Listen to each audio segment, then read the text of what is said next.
अब कोई जरूरत नहीं अब ज्यादा रस्में रिवाज निभाने की, सारे काम करवाओ उससे और विदाई भी नहीं करनी अब तो हमें।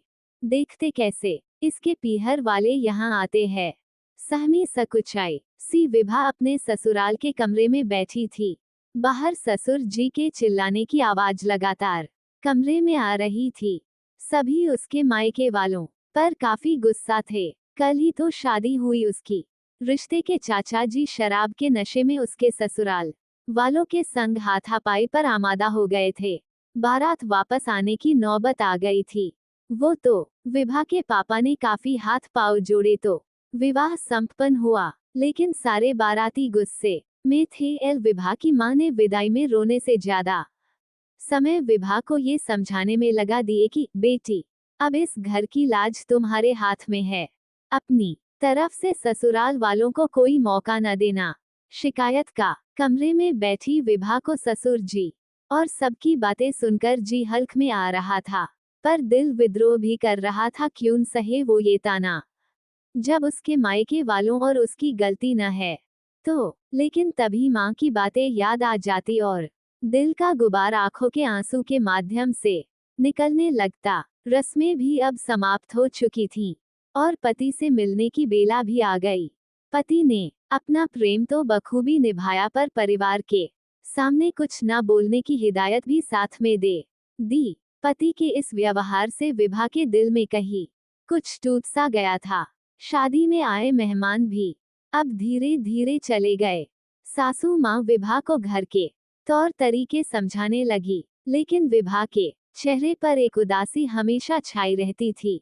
उसके उदास से चेहरे को देखकर सासू माँ अब पिघलने लगी थी। शादी के 2 माह हो गए थे। सबके दिलों में उसके मायके वालों के प्रति गुस्सा ज्यों का त्यों था। कई बार विभा के मायके वाले विभा से मिलने आए, पर ससुर जी उन्हें बाहर से ही वापस कर दिए। यूं तो विभा अपनी तरफ से शिकायत का कोई भी मौका नहीं दे रही थी, लेकिन विभा के चेहरे पर फैली उदासी को सासू माँ से छुपी नहीं थी।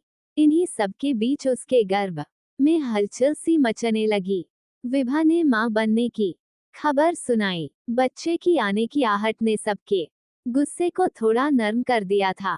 एक दिन मौका देख विभा सासू माँ से मायके जाने की बात कही। पहले तो सासू माँ थोड़ा ना नुक्कड़ की, फिर बहू के उदास चेहरे पर खुशी की रंगत देखने के लिए ससुर जी से इस बारे में बात की। अब तक बात काफी संभल चुकी थी।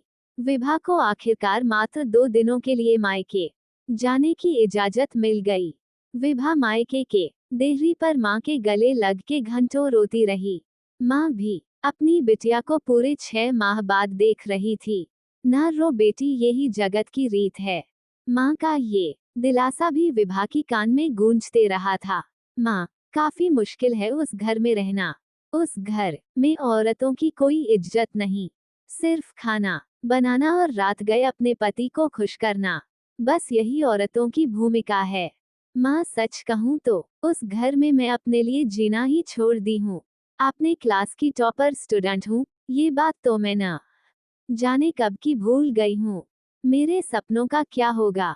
माँ, मेरी पढ़ाई लिखाई सब बर्बाद हो गई। माँ, मुझे कुछ दिनों के लिए अपने पास और रोक लो, ताकि मैं अपने सपने को पंख दे पाऊं, जो आप सब मेरे लिए देखते थे। विभा माँ की खुशामद करते हुए बोली, ना बेटी, अब वो ही तेरा घर है। इतनी मुश्किल से तो बात संभली है। तेरे ससुराल वाले बमुश्किल माने हैं।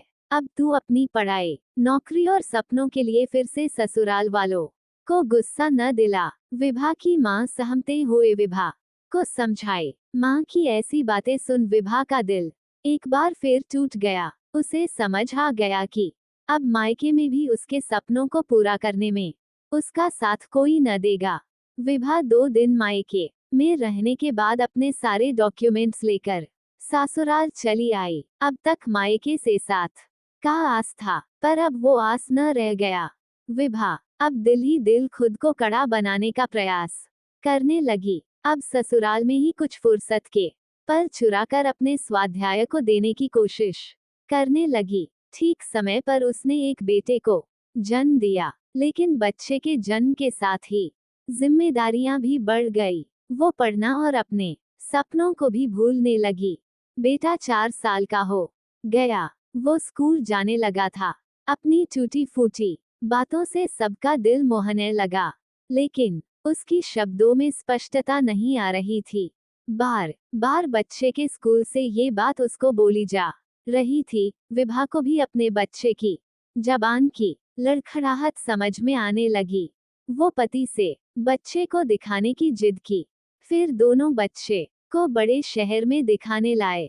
डॉक्टर ने सारे चेकअप के बाद उसे कुछ दिनों तक स्पीच थेरेपी करवाने की सलाह दे दी। गांव में ऐसी कोई सुविधा न थी, लेकिन बेटे के सुरक्षित भविष्य के लिए ये जरूरी था। उन्होंने शहर में रहकर ही बच्चे को थेरेपी दिलवाने का निश्चय किया। लेकिन ससुर जी और पति ने जब ये बात सुनी तो वे विरोध करते हुए बोले, क्या जरूरत है शहर में अकेले रहने की? बच्चा धीरे धीरे बोलना सीख जाएगा। लेकिन ससुर जी की बात सुन विभा बेचैन हो गई। वो सासू माँ से बोली, माँ जी, इस घर में किसी ने मेरा कभी साथ नहीं दिया, पर आपने थोड़ा बहुत मुझे सपोर्ट किया। आपका सपोर्ट ही था कि मैं अपने मायके जा पाई थी। माँ जी, ये मेरे बच्चे के भविष्य की बात है। आप ही पापा जी और इनको समझाइए। ये थेरेपी मेरे बच्चे के लिए जरूरी है। बहू की आंखों में आंसू और दृढ़ निश्चय देखकर सासू माँ ससुर जी को समझाते हुए बोली, देखो जी, ऐसा ना है कि अपनी बहू अनपढ़ है, वो शहर में अकेली रह लेगी। उसे कुछ दिनों के लिए उसे शहर जाने दे। काफी हील हुज्जत के बाद विभा शहर आ गई। बेटे को थेरेपी क्लास में डाल दी। उस स्कूल में बच्चों के साथ पेरेंट्स को भी थेरेपी की ट्रेनिंग दी जा रही थी। स्कूल के प्रिंसिपल न विभा को भी ये सीखने की सलाह दे दी। विभा ने इस बात को अवसर की तरह देखी और अपनी माँ और सासू माँ से अनुमति और आर्थिक मदद लेकर ट्रेनिंग क्लास ज्वाइन कर ली। 2 साल पंख लगाकर गुजर गए। विभा की ट्रेनिंग कंप्लीट हो गई और वो उसी स्कूल में जॉब करने लगी थी। उसका बेटा भी नॉर्मल स्कूल जाने लगा। विभा अब आर्थिक रूप से स्वावलंबी हो गई थी। जीवन के कुछ सालों के अथक संघर्ष के बाद वो अपने बेटे के साथ जीवन के सुखद मोड़ पर थी। वो बेटे की पढ़ाई के साथ खुद के लिए भी जीने लगी। अपने सपनों का रूप देकर अपने सपनों में जी रही थी। आज सुबह ही गांव से सासू माँ ने फोन किया, बहू, मैं और तेरे पापा जी कुछ दिनों के लिए तीर्थ यात्रा के लिए जाना चाहती हूँ, तू ही हमें लेकर चलना। डरी सहमी वो विभा आज आत्मविश्वास से लरजेब महिला बन गई थी। उसका ये आत्मविश्वास ही था कि अब ससुर जी और पति भी उसका सम्मान करने लगे थे। आज माँ को भी अपनी बेटी पर गर्व हो रहा था।